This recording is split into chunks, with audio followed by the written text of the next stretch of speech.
আচ্ছা, আপনাদের যে কারণে আমি ডেকেছি। হ্যাঁ বলেন আপু। আচ্ছা, চেয়ারম্যান সাহেব 5 মণ গোশত আমাকে দিয়েছে গরিব অসহায়দের দেওয়ার জন্য।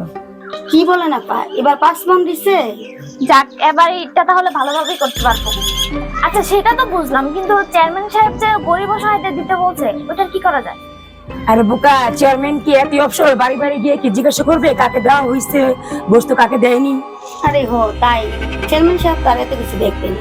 তুমি নিবে 1.5 মণ আর তুমিও নিবে 1.5 মণ। এবার আমি একটু বেশি নিব, আমি নিব 2 মণ। আচ্ছা তাহলে সেই কথাই রইলো।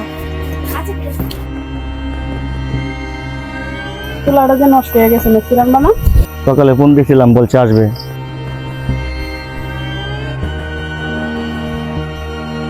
স্যার, আমাকে ডাকছেন? তুমি আসছো? কি সমস্যা? এই চোলাটা দেখা যেত, কোন জায়গায় সমস্যা?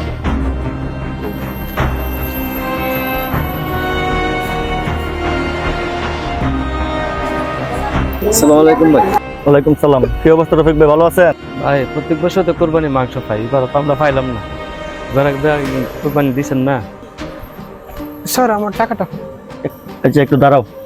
রফিক ভাই, আপনার এলাকার কিন্তু আমি 5 মণ গোশত পাঠাইছি। ভাই 5 মণ গোস্ত দিচ্ছেন আমরা এলাকায়, আমরা তো গরিব মানুষ, কেউই আমরা একটু গোস্ত পাইছি না ভাই। ভাই আমি কি আপনার লোকের মিথ্যা কথা কমু? সাহেব একটু দাঁড়ান, আমি আপনার একটা কথা বলতাম। হ্যাঁ বলো। গতকালকে আমি মেম্বার বাড়িতে ইমার্জেন্সি একটা কাজে গেছিলাম। আমার 2 মণ, তোমার 1.5 মণ, তোমার 1.5 মণ। হ্যাঁ, এত সাহস? তাহলে মেম্বার তো আমার সাথে 2 নাম্বারই করতে যেতেন ধরে। আচ্ছা তোমার টাকাটা নাও।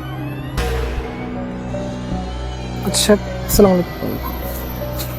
রফিক ভাই এখন বুঝছেন আপনারা কেন গোশত পান নাই? ভাই আমার কিছু বুঝা বাকি নেই। গরিব দুঃখী মানুষের খাবার আত্মসাৎ করা।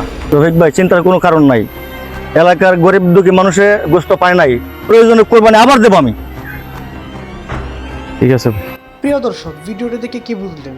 যখন কাউকে দায়িত্ব দিবেন অবশ্যই তার দিকে একটু খেয়াল রাখবেন। ভিডিওটি ভালো লাগলে অবশ্যই একটি লাইক দিয়ে কমেন্ট করবেন।